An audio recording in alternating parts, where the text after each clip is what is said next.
2009 போராட்டம் முடிந்த போது 2010க்கு பிறகு சீமானுக்கு இங்கிருந்து காசுக்கு அனுப்பி நீங்கள் இன்னொரு நாட்டில் இருக்கிற ஒரு அரசியல்வாதி தான் உங்களுக்கு விடுதலையை பெற்றுத் தருவான் என்று இந்த நஞ்ச விதைச்சத நீங்கள் இங்கிருந்து நீங்கள்லாம் நஞ்ச விதைச்சி. தமிழ் தேசியம் என்றால் என்ன, எங்கட தமிழ் தேசியம் என்றால் ரெண்டுக்குமே ஒற்றுமை. தொப்புள் கொடி உறவு சொல்ல இல்லை. அமெரிக்காவும் இங்கிலீஷ் பேசுகிறான், பிரித்தானியாவும் இங்கிலீஷ் தான் பேசுகிறான். யாரும் சொன்ன கூடாது போகலாம். தொப்புள் கொடி உறவு வந்து தமிழக மக்கள்கிட்ட பணத்தில் ஒரு பைசா கூட நான் எடுக்க மாட்டேன். என் சம்பளம் அவருக்கு தேவையில்லை. ஏனென்றால் எனக்கு அதற்கான தேவையும் இல்லை. உண்மைதான், அவருக்கு காசை பற்றி தேவையும் இல்லை. அவ்வளோத்துக்குள்ள காசில் இருக்கா என்று உழைச்சி, அதுவும் அங்கே கலப்படுத்ததில்லை. அவன் கஷ்டப்பட்டு உழைச்சது நடிச்சு.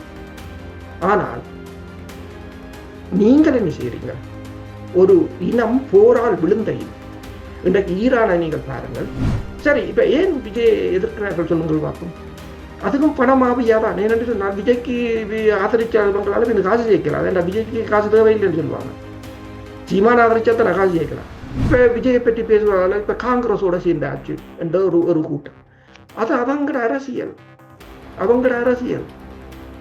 அதுக்கு நாங்கள் விஜயை வச்சு ஏதாவது எங்களுக்காக செய்ய வேண்டியதை செய்யலாமே. யார் அவன் அரசியல். அந்த அரசியலுக்கு நான் போய் அவனோட செய்யறாது இவனோட செய்யறான்னு சொல்ல முடியாது. நாளை ஒரு பிரச்சனை என்றால் அமெரிக்காவின் அப்ரஹாம் லிங்கன் வந்து ஆசியா இந்து சமுத்திரத்தில் வந்து நின்றாலும் ஆச்சரியப்படுவதற்கில்லை. என்றால் அமெரிக்காவை நீங்கள் வலுவாக புரிந்து கொள்ள வேண்டும். அமெரிக்காவுக்கு ஒருபோதும் நண்பரும் இல்லை, எதிரியும் கிடைக்கவே இல்லை. சரி, எங்களை ஈழத்தமிழர்களை இந்த போராட்டத்தை காங்கிரஸ் அளிச்சேன்னு சொல்லுவோம். உண்மைதான். அது நாங்கள் போய் இப்போ காங்கிரஸ் சேரவில்லை, விஜய் தான் சேருங்கிறேன். சரி, அமெரிக்கா அளிக்கலையே அவங்கள? அமெரிக்காவில் இருந்து எல்லாரும் குடிபெயர்ந்து போட்டீங்க. இன்று பாகிஸ்தான் அமெரிக்காவுக்கு மத்தியஸ்தம் செய்கிற நிலையும் உங்களுக்கு தெரியும், இந்தியாவின் நிலையும் உங்களுக்கு தெரியும். இங்கே விளங்கப்படுத்த தேவையில்லை. இப்போ உண்மையில் பொருளாதார ரீதியாகவும் சரி, ராஜதந்திர ரீதியாகவும் சரி, படைத்துறை ரீதியாகவும் சரி, ஒரு வலிமை குன்றிய நாடாகத்தான் இருக்கின்றது. இப்போ சிலர் பேசுகிறார்கள் விஜயின் ஆட்சியை பாஜக கலைக்கும் முடியாது. தமிழக அரசியலுக்கு பாருங்க, இளைஞர்கள் கூட விஜய்க்கு பின்னால் நிற்கிறது நான் அவர்களை ஊக்குவிக்கவில்லை. ஆனால் அந்த நிலைக்கு புலம்பெயர் தேசம் பொறுப்பை ஏற்க வேண்டும். எமது போராட்டத்தை அழிச்சதில் நீங்கள் யார் அதிகமாக அழிச்ச என்று நீங்கள் யோசிக்கிறீங்க? இந்தியா அழிக்கவில்லை, இலங்கை, அமெரிக்காவோ பிரித்தானியா, புலம்பெயர் தேசம் அழிச்சதுதான் கூட. நீங்கள் ஒவ்வொன்றாக இருந்து யோசித்து பாருங்கள். உலக தமிழர் அறிந்தே ஆக வேண்டிய உண்மைகளை தேடி ஒரு உடறப்பு. நீங்கள் வெளிநாட்டில் இருக்கும்போது உங்கள் பெற்றோரின் மருத்துவ தேவைகள் அனைத்தையும் நாங்கள் ஒருங்கிணைத்து கவனிக்கின்றோம். வருடாந்திர பதிவு, சிறப்பு தள்ளுபடி, மெடிப்ளேஸ். ஸ்ரீ காளிமாதா ஜோதிடம். பிரபல ஜோதிடர் பண்டித் மகாராஜா. தொழில், காதல், திருமணம், குழந்தை பாக்கியம் மற்றும் மந்திர சூனிய பிரச்சனைகளுக்கு நிரந்தர தீர்வு. இன்றைய ஊடறுப்பு நிகழ்ச்சியில் எம்மோடு இணைந்திருக்கின்றார் பிரித்தானியாவில் இருக்கக்கூடிய கலாநிதி பிரபாகரன், எல்லோராலும் நன்கு அறியப்பட்டு பரிச்சயமான இராணுவ ஆய்வாளர், வேல்ஸிலிருந்து அருஸ் அவர்கள்.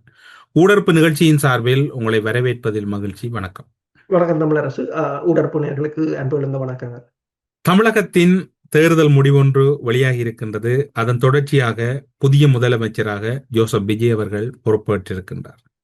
அவர் பொறுப்பேற்பதற்கு இடையிலும் அதற்கு பின்னரும் நேற்றைய தினம் இடம்பெற்ற அவருடைய பதவியேற்பும் போதும் பல நிகழ்வுகள் புதிதாக இருந்ததாகவும் பல நிகழ்வுகள் பலருக்கு வியப்பை ஏற்படுத்தியதாகவும் கூறப்படுகிறது.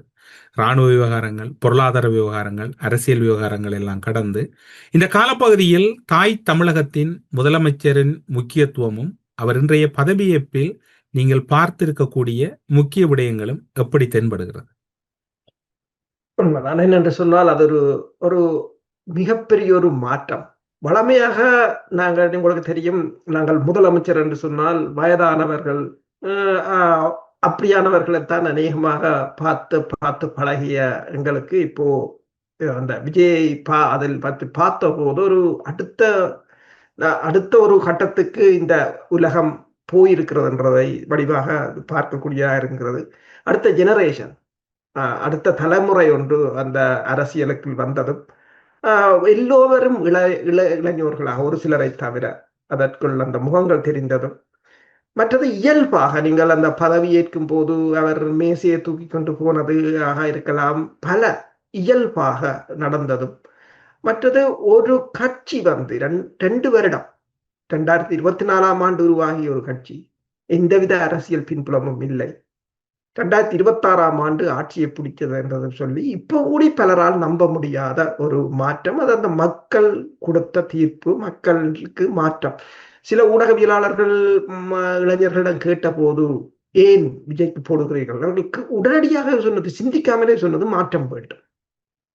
அது அங்கு மட்டும் இல்லை, எல்லா உலகத்தில எல்லா நாடுகளிலும் அது மெல்ல மெல்ல பரவி கொண்டு வருகிறது. ஜட் ஜெனரேஷன் புரட்சி என்று சொல்றது. அது அந்த தமிழகத்தை உலுக்கி இருக்கிறது. அந்த மாற்றம் வந்து ஒரு மிக மிக முக்கியமானது. தென்னாசிய பிராந்தியத்தில் தமிழகத்தின் மாற்றம், தமிழகத்தின் மாற்றம். நீங்கள் இப்ப இதுல அரசியல் பொருளாதாரத்தை கடந்து பூகோள அரசியலில் அது ஒரு கடுமையான வகிவாகத்தை எடுக்கும் என்றது உண்மை. என்னென்று சொன்னால் உங்களுக்கு தெரியும், ஜெயலலிதா அவர்கள் ஈழத்தமிழர்கள் தொடர்பாக சட்டமன்றத்தில் தீர்மானத்தை கொண்டு வந்த பிற்பாடு அப்போது வெளிவார செயலாளர் கிளாரி கிளின்டன் வந்து நேரடியாக சென்னைக்கு வந்திருந்தார்.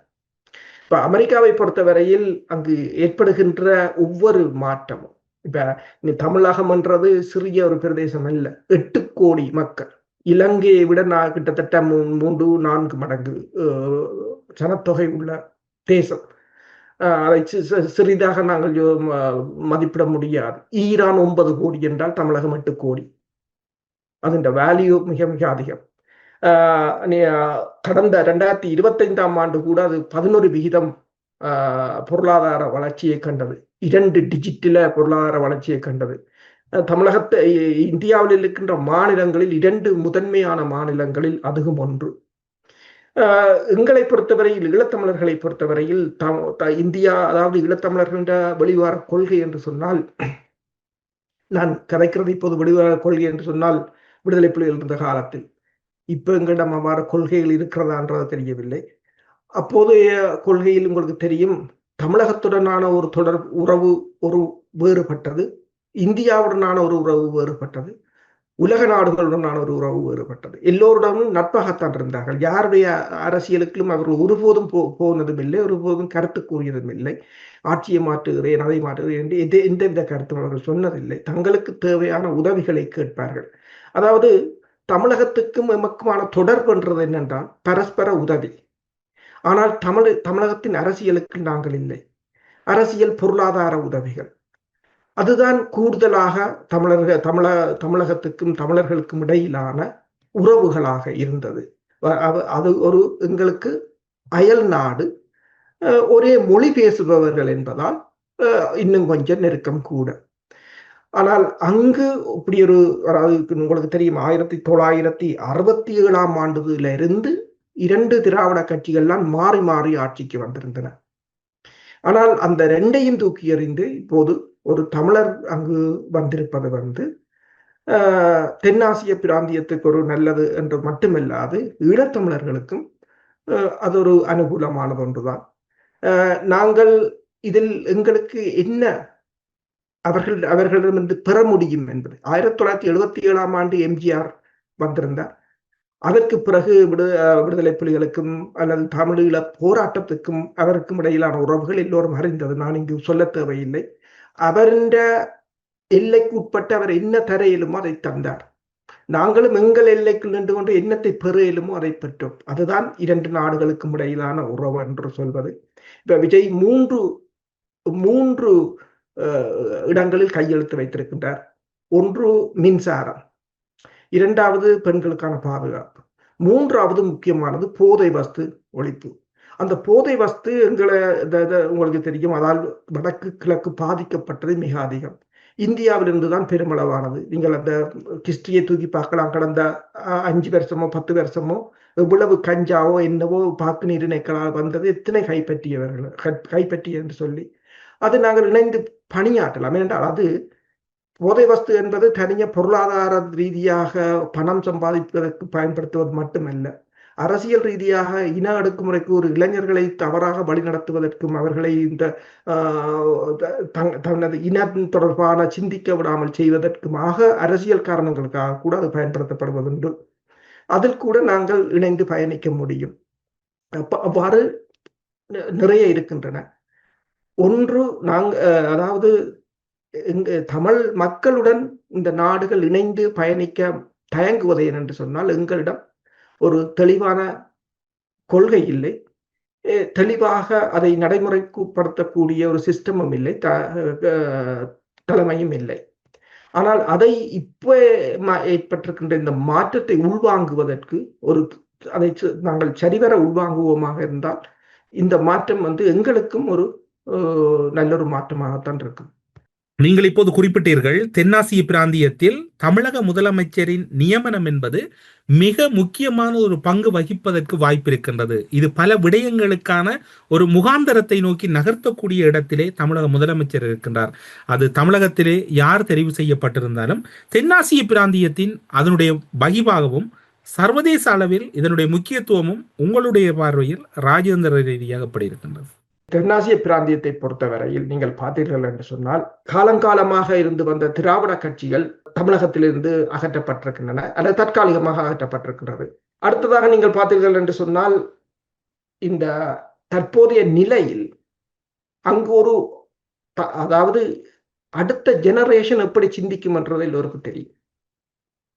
அதை நீங்கள் விஜய் பதவியேற்ற போது அவர் அங்கு நடந்து கொண்ட விதம், அவற்றை உடல் மொழியை வைத்து பார்க்கும்போது தெரியும் எப்படி அவர்களுடைய நடவடிக்கைகள் இருக்கும் என்று சொல்லி.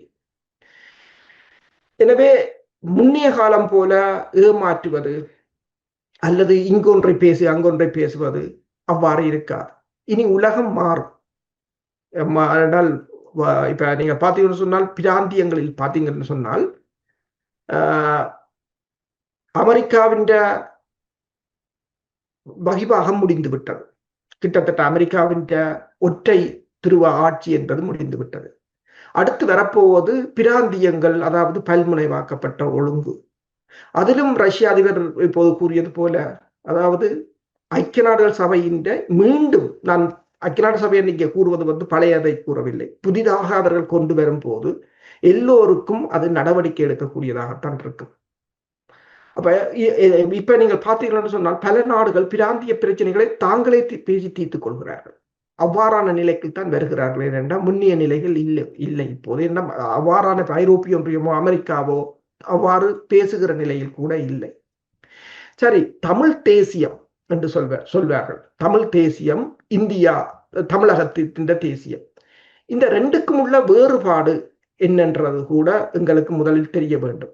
இப்ப தமிழ் தேசியம் என்று நீங்கள் இந்திய தமிழ் தேசியம் என்று சொன்னீங்கள் என்று சொன்னால், தமிழ்நாட்டில் பேசப்படும் தமிழ் தேசியம் என்பது வேறு. அவர்களிடம் ஏற்கனவே ஒரு சமர்ச்சி ஆட்சி இருக்கின்றது.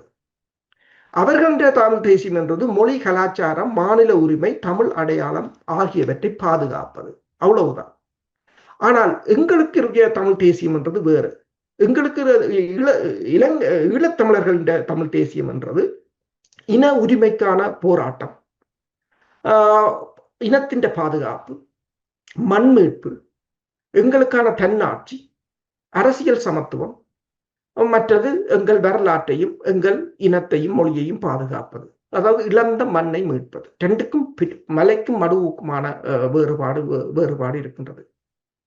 இப்ப இந்த விஜயின் வெற்றிக்கு பின்னால் கூட பல ஊடகங்கள் எழுதியிருக்கின்றன, சிங்கள தென்னிலங்கை ஊடகங்கள் எழுதியிருக்கின்றன ரெண்டு விதமாகவும். சில எழுதுகிறார்கள், அதாவது இந்த மாற்றம் பெருசாக இலங்கையை பாதிக்காது. ஏனென்று சொன்னால், இந்தியா இப்போது பல நாடுகளும் பொருளாதார வளர்ச்சி, மற்றது வெவ்வேறு துறைகளை நோக்கி நகர்ந்து விட்டார்கள். எனவே இலங்கை இந்திய உடன்பாடு கூட இப்போது வலுவிழந்ததாகத்தான் இருக்கிறார் என்று கூறியிருக்கிறார்.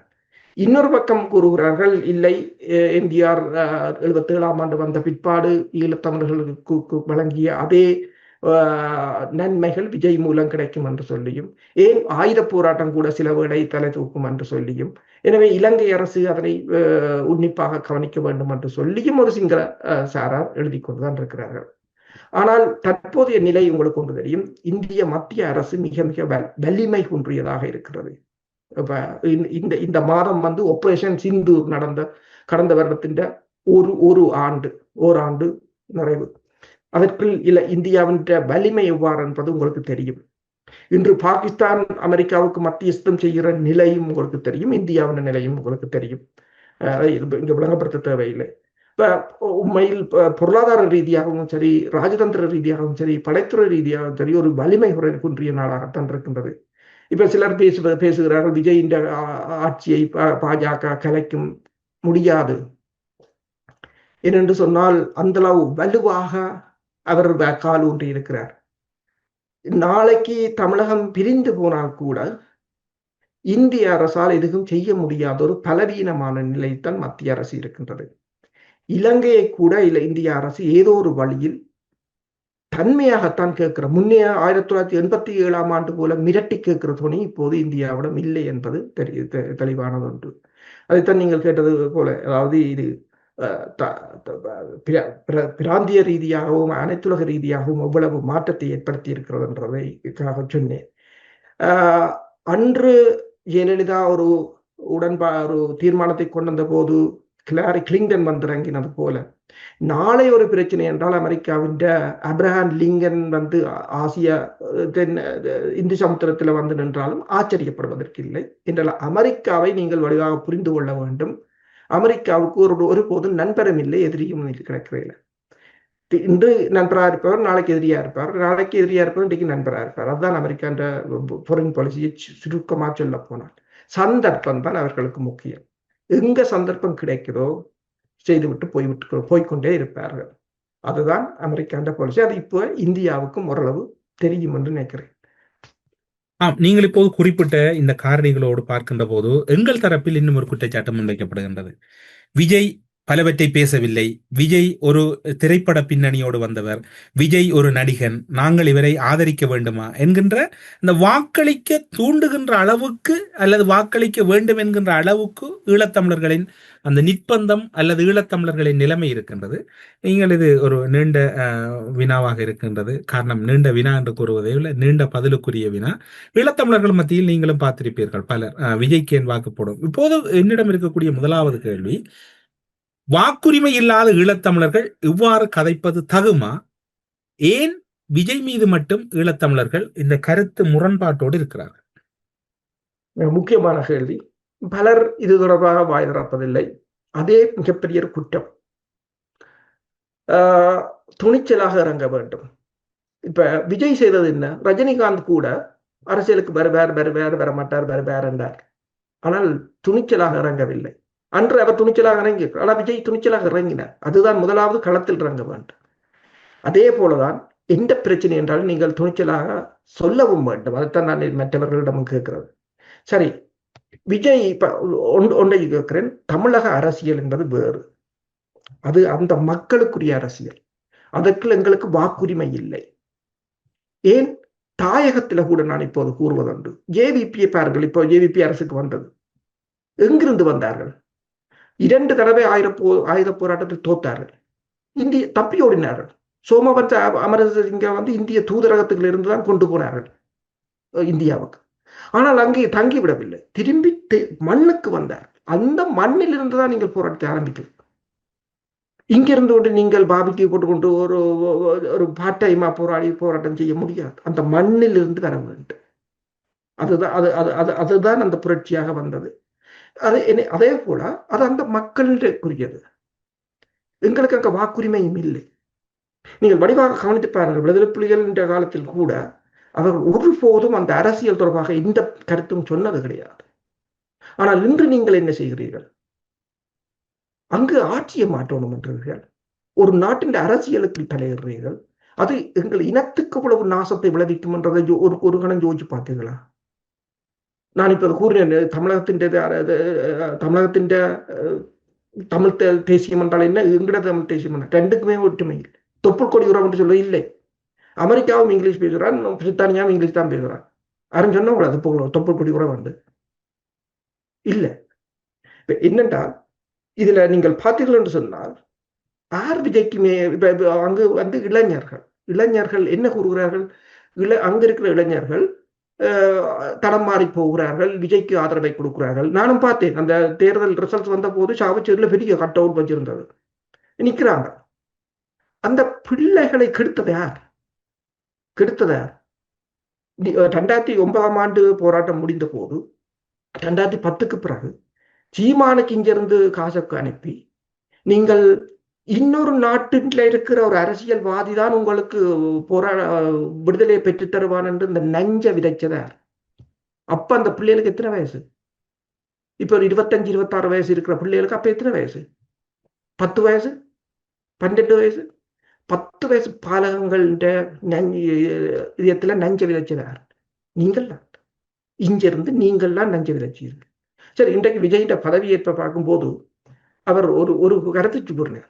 அதாவது இந்த தமிழக மக்களிட பணத்தில் ஒரு பைசா கூட நான் எடுக்க மாட்டேன், என் சம்பளம் அவருக்கு தேவையில்லை, ஏனென்றால் எனக்கு அதற்கான தேவையும் இல்லை. உண்மைதான், அவருக்கு காசை பற்றி தேவையும் இல்லை, அவ்வளத்துக்குள்ள காசுல இருக்கா என்று அந்த உழைச்சு, அதுவும் அங்கே களப்படுத்தது இல்லை, அவன் கஷ்டப்பட்டு உழைச்சது நடிச்சு. ஆனால் நீங்கள் என்ன செய்யறீங்க? ஒரு இனம் போரால் விழுந்த இனம். இன்றைக்கு ஈரானை நீங்கள் பாருங்கள். ஈரான் ஹோர்முஸ் நீரிணையில கட்டணம் அறவிட போறது சொல்லு. ஏன்? போரால் அழிஞ்சது. இன்றைக்கு இன்சூரன்ஸ் கம்பெனி கூறியிருக்கிறது 30,000 கார் அழிஞ்சிருக்கிறது என்று. அந்த கட்டுவதற்கு, அந்த மக்களுக்கு கட்டுவதற்கு காசு தேவை என்றுதான் வாங்குகிறோம் என்று சொல்லுகிறது. ரஷ்யா உதவியை அனுப்புகிறது. அசர்பைசானுக்கு உதவிகள் போகிறது ஈரானுக்கு. அந்த போரால் விழுந்த மக்களுக்கு யாராவது உதவி அனுப்பினீங்களா? ஏதாவது நாடு இல்லை. ஆனால் ஒரு கட்சிக்காரன் அங்க இருந்து அந்த போர்ல நலிந்த மக்கள்கிட்ட காசை வாங்கி கட்சியை நடத்துறாரு. ரெண்டுக்கும் உள்ள வித்தியாசத்தை நீங்க பாருங்கள். ஒரு அந்த நீங்கள் இங்கிருந்து அனுப்புற அந்த மக்களுக்கு அனுப்பி இருக்கலாம், அந்த மக்களுக்கு அரசியல் செய்ய வேண்டும். நீங்கள் தமிழகத்தில் அரசியல் செய்கிறீங்க இங்க இருந்து. சரி, இப்ப ஏன் விஜய் எதிர்க்கிறார்கள் சொல்லுங்கள் பார்ப்போம். அதுக்கும் பணமாவியாதான். ஏனென்று சொன்னால் விஜய்க்கு ஆதரிச்சாலும் இந்த காசு சேர்க்கலாம். அதே விஜய்க்கு காசு தேவையில்லைன்னு சொல்லுவாங்க. சீமான ஆதரிச்சா தான் காசு சேர்க்கலாம், அது அடுத்த பிரச்சனை. என்னென்றா சொன்னால், உண்மையில் தமிழக அரசியலுக்கு இப்ப அங்க இளைஞர்கள் கூட விஜய்க்கு பின்னால் நிற்கிறது நான் அவர்களை ஊக்குவிக்கவில்லை. ஆனால் அந்த நிலைக்கு புலம்பெயர் தேசம் பொறுப்பை ஏற்க வேண்டும். எமது போராட்டத்தை அழிச்சதில் நீங்கள் யார் அதிகமாக அழிச்சு என்று நீங்கள் யோசிக்கிறீர்கள்? இந்தியா அழிக்கவில்லை, இலங்கையை, அமெரிக்காவோ பிரித்தானியா, புலம்பெயர் தேசம் அழிச்சதுதான் கூட. நீங்கள் ஒவ்வொன்றாக இருந்து யோசித்து பாருங்கள். எல்லாவற்றையும் அவர்கள் தான் அழித்தார்கள். அதுவும் இங்கே அங்கேயும் போகவும் இல்லை, அங்கவும் போகவும் இல்லை. அப்ப அவ்வாறான நிலை. இப்ப விஜயை பற்றி பேசுவதால இப்ப காங்கிரஸோட சேர்ந்தாச்சு என்ற ஒரு கூட்டம். அது அவங்களோட அரசியல், அவங்களோட அரசியல்.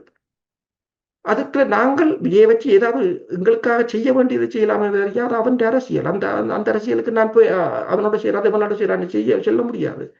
சரி, எங்களை ஈழத்தமிழர்களை இந்த போராட்டத்தை காங்கிரஸ் அளிச்சேன்னு சொல்லி உண்மைதான். அது நாங்கள் போய் காங்கிரஸ் சேரவில்லை, விஜய் தான் சேருகிறேன். சரி, அமெரிக்கா அழிக்கலையா அவங்கள? அமெரிக்காவில இருந்து எல்லாரும் குடிபெயர்ந்து போட்டீங்களா? இன்றைக்கு லேபர் கட்சி தான் இருந்தது அழிக்கைக்கு 2009ஆம் ஆண்டு. நோர்வேக்காரன் இன்றைக்கு எரிக் சொல்லி மாற்றியா மேற்கொள்ள. நோர்வேயும் அமெரிக்காவும் பிரித்தானியும் தான் மெயின் பிளேயர்ஸ். இன்றைக்கு லேபர் கட்சிக்கான தமிழர்களும் இருக்கணும் தானே.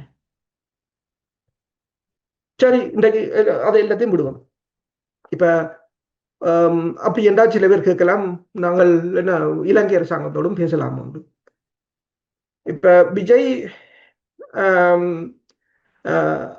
காங்கிரஸோட சேர இயலாது, ஏனென்றால் ஆட்சியை அமைக்கிறது காங்கிரஸ்ல உதவி கேட்கலாம். நீங்கள் இலங்கைக்கு போய் ஆற்ற பாஸ்போர்ட்ல போறீங்க, இலங்கைக்காரன் பாஸ்போர்ட் தான் எடுக்கிறீங்க, போறீங்கள் தானே, சந்தோஷமா போறீங்க, வாரீங்கள், எல்லாத்தையும் செய்யுங்க. உங்களுக்கு இலங்கைக்கு போறதுக்கு உங்களுக்கு இலங்கைக்காரன் பாஸ்போர்ட் வேணும், இலங்கை இன அழைப்பு செய்த இலங்கையின் பாஸ்போர்ட் எடுத்துக்கொண்டு போவீங்க. அவர்கள் ஆட்சி அளிக்க, அதுவும் வேற ஒரு நாடு.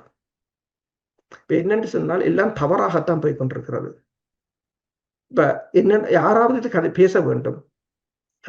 முதல் நாங்கள் திருந்தும் போதுதான் அந்த பிள்ளைகளையும் திருத்தி எடுக்க முடியும்.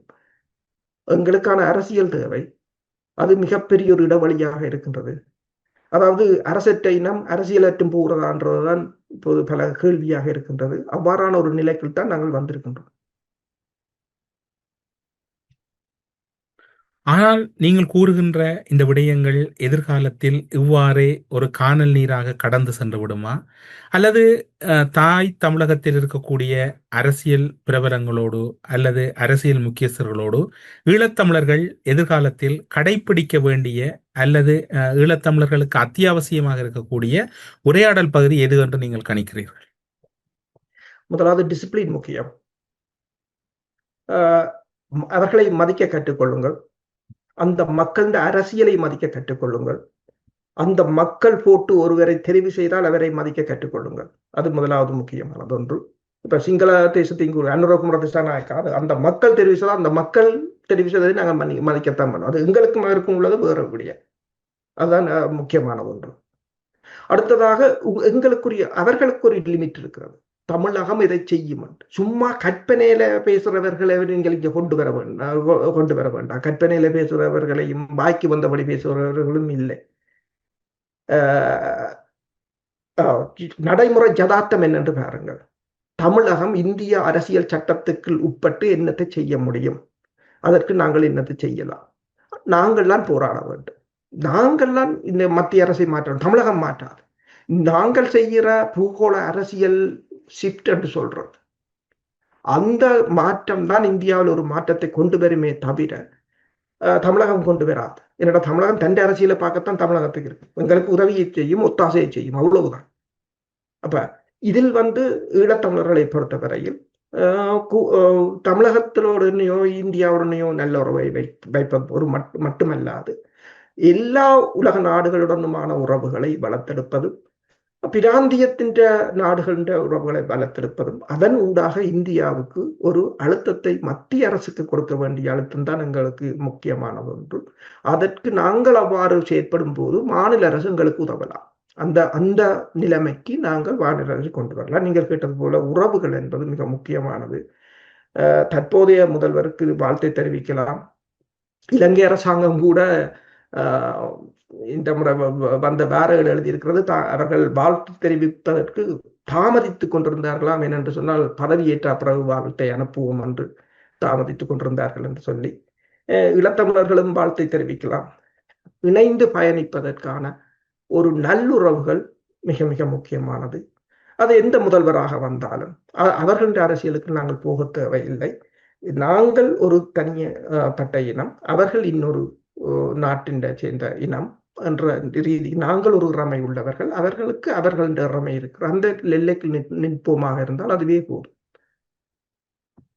இப்போதைய சூழ்நிலையில் உங்களுடைய பார்வையில் கிட்டத்தட்ட பெரும் நிதி நெருக்கடியோடு தமிழகம் இருக்கின்ற சூழ்நிலையில் விஜயின் பதவியேற்பும் இதன் பின்னர் வரக்கூடிய சவால்களை எப்படி கையாளுவர் என்று நீங்கள் எதிர்பார்க்கிறீர்கள்? நிதி நெருக்கடி என்ன பிரச்சனை என்று சொன்னால், தேர்தலில் சொல்வது எல்லாவற்றை நிறைவேற்றுவதென்றது கடினமான ஒன்றுதான். உடனடியாக செய்ய முடியாது. அதற்குரிய நிதிகள் எல்லாம் பிரச்சனை. இப்ப கச்சதீவை மீட்பார் என்று கூட விஜய் கூறியிருந்தார். ஆனால் அதுக்கு சிங்கள பேப்பர்கள் கூட பல நீங்கள் எழுதுகிறார்கள் என்றால் அது தமிழகத்துல வளமையாக அப்படி ஒரு சொல்லு எல்லாரும் சொல்றதா, அது தேர்தல் பிரச்சாரத்தில் அது வளமையாக பெர்மனண்டாக அப்படி ஒரு சொல்லி இருக்கும் என்று சொல்லுவார்கள். அதைத்தான் அவரும் சொல்லிட்டு போனார். நடைமுறையில் அது சிலதுகள் சாத்தியமில்லை. அது மத்திய அரசு மாநில அரசு இடையில் மற்ற வெவ்வேறு அனைத்துலக விதிகளுக்காக உட்பட்டது என்று சொல்லி அப்படித்தான் சிலது. ஆனால் இப்ப ஊழல் செய்கிறது, ஊழலை நிறுத்தினாலே அதுதான் அங்கு தமிழகத்துல மிகப்பெரிய ஒரு பிரச்சனையை கொண்டு வந்தது. இப்ப இலங்கையில 2022ஆம் ஆண்டு நடந்ததும் அதேதான். இந்த ஊழலை அவர் நிறுத்தினாலே அதனால் ஏற்படுகின்ற பணங்கள், நீங்கள் அவர்கள் கொண்டு வந்து சுவிஸ் பேங்க்ல அங்கேயும் இங்கேயும் போடுகிற அதை நிறுத்தினாலே எவ்வளவோ அபிவிருத்தி திட்டங்களை செய்யலாம். என்று சொன்னால் மனித வளம் இருக்கின்றது. இந்தியா அடுத்த பொருளாதாரத்தில் கடுமையான வளர்ச்சி அடையக்கூடியது.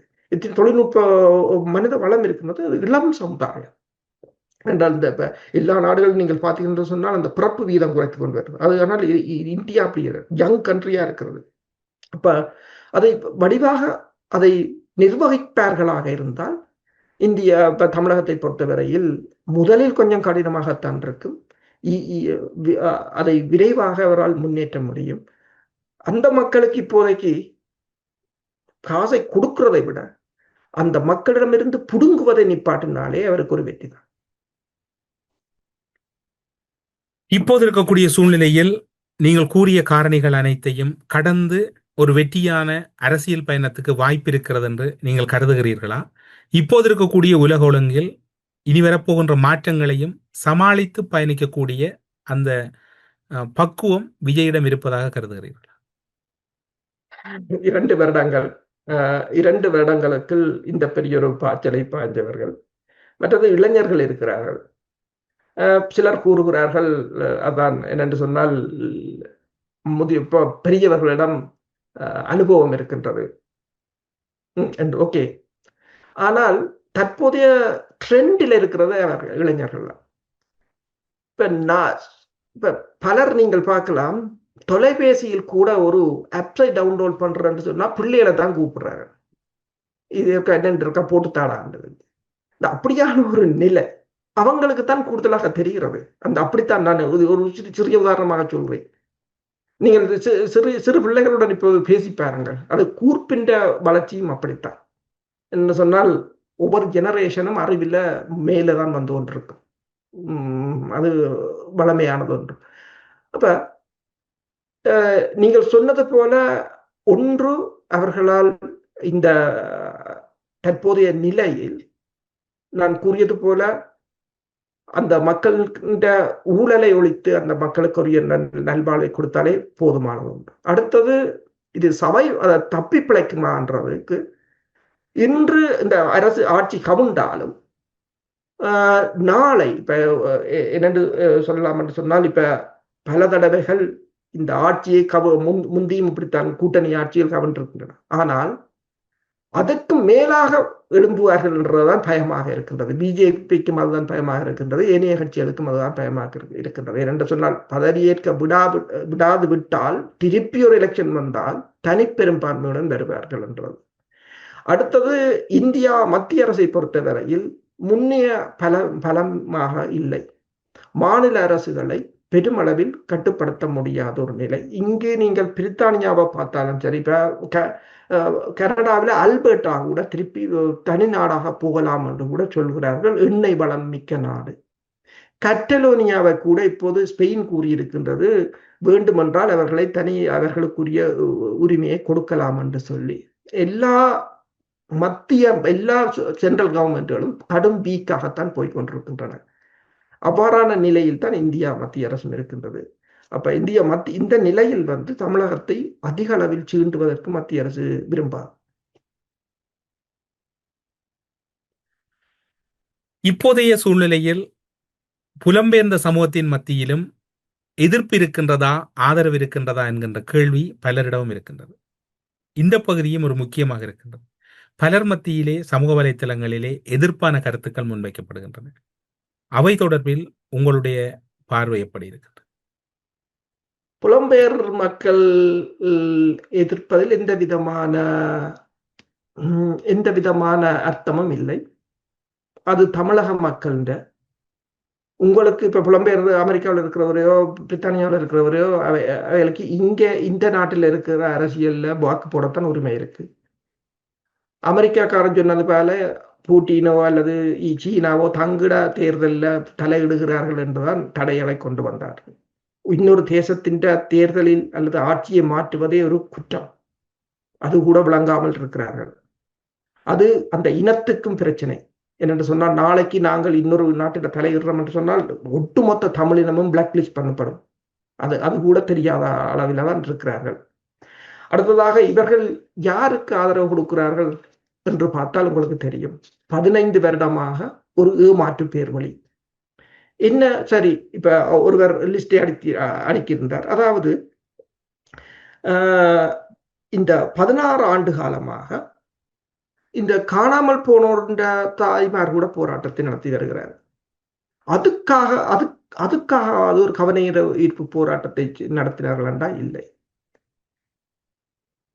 அதாவது நாம் தமிழர் கட்சிக்கு ஆதரவு கொடுக்கிறார்கள், பணத்தை அனுப்புகிறார்கள். ஆனால் அங்கு என்ன நடக்கிறது? இதுவரையில் இந்த 16 வருடத்துக்கு என்ன நடந்தது? ஒன்றுமே இல்லை. ஆக பேசியது மட்டும்தான். விஜய் எவ்வளவு நேரம் பேசினார்? 18 கூட்டம், 10 கூட்டத்துக்கு தான் போனார். 10 கூட்டத்திலும் 20 நிமிஷம் தான் பேசினார். நாம் தமிழர் கட்சியை விட்டு எத்தனை மனத்தெல்லாம் பேசியிருப்பார்கள் யோசிச்சு பாருங்க. முதலாவது செயற்பாடு முக்கியம். இனியும் ஏமாற முடியாது. மற்றது நாங்கள் விஜயை எதிர்க்கிறதால ஒட்டுமொத்தமாக ஈழத்தமிழர் இப்ப நீங்கள் தாயகத்தை பாருங்கள், இளைஞர்கள் யாருக்கு ஆதரவாக நிற்கிறார்கள்? புலம்பெயர் அப்ப 2 புலம்பெயர் தேசம் அங்க இருக்குதுன்னு சொன்னா அது எல்லாரையும் நீங்கள் யோசிக்க தேவையில்லை. புலம்பெயர் தேசத்துல ஒரு கூட்டம் மட்டும்தான். 2க்குமே வித்தியாசம். 2மே ஜெனரேஷன் கேப்னு சொல்லலாம். அவங்க எங்க நிற்கிறாங்க, நாங்கள் அவங்களாவது பரவாயில்லை. ஓடுகிற வெல்லுகிற குதிரையில காசை கட்டி இருக்கிறாங்க. நீங்கள் என்ன செய்திருக்கிறீங்க? இன்னும் காலம் போகல, முடிவு மாத்தலாம். அட்லீஸ்ட் உங்களோட மக்களுக்காவது உங்களோட மக்களுக்காவது ஒரு நேர்மையா இருந்தா நாங்கள் தமிழகத்தின் தேர்தல் எங்களுக்கு தேவையில்லை. தமிழகத்து கருத்துக்கோள் சொல்ற அதிகாரம் கூட எங்களுக்கு இல்லை. அது அந்த மக்களின் வாக்குரிமையை நாங்கள் எள்ளி நகையாட முடியாது. அது அந்த தேசத்தின் முதலாவது அதைத்தான் நான் கூறினேன், டிசிப்ளின் முக்கியம் என்று சொல்லி. அதுதான் மிக மிக முக்கியமானது ஒன்று. அதை புரிந்து கொண்டார்கள்னா சரி. ஆனால் இது வேண்டுமென்றே செய்யும் போது நாங்கள் ஒன்றும் செய்ய முடியாது. ஊடறுப்பு நிகழ்ச்சியில் இணைந்து கொண்டு தமிழகத்தின் புதிய முதல்வராக தெரிவு செய்யப்பட்டிருக்கக்கூடிய விஜயும் அதன் பின்னர் இருக்கக்கூடிய சவால்களும் ஈழத்தமிழர்களுக்கு இருக்கக்கூடிய மிக முக்கியமான ராஜதந்திர ரீதியான நகர்வுகள் என்ன என்பது தொடர்பிலான பல முக்கிய தகவல்களை ஊடறுப்பு நிகழ்ச்சியின் வாயிலாக பகிர்ந்து கொண்டமைக்கு சிறப்பு நன்றிகளோடு உங்களிடம் விடைபெற்றுக் கொள்கிறோம். நன்றி, வணக்கம். நன்றி, வணக்கம். ஸ்ரீ காளிமாதா ஜோதிடம் பிரபல ஜோதிடர் பண்டித் மகாராஜா. தொழில், காதல், திருமணம், குழந்தை பாக்கியம் மற்றும் மந்திர சூனிய பிரச்சினைகளுக்கு நிரந்தர தீர்வு. உலகத் தமிழர் அறிந்தே ஆக வேண்டிய உண்மைகளை தேடி ஒரு ஊடறுப்பு.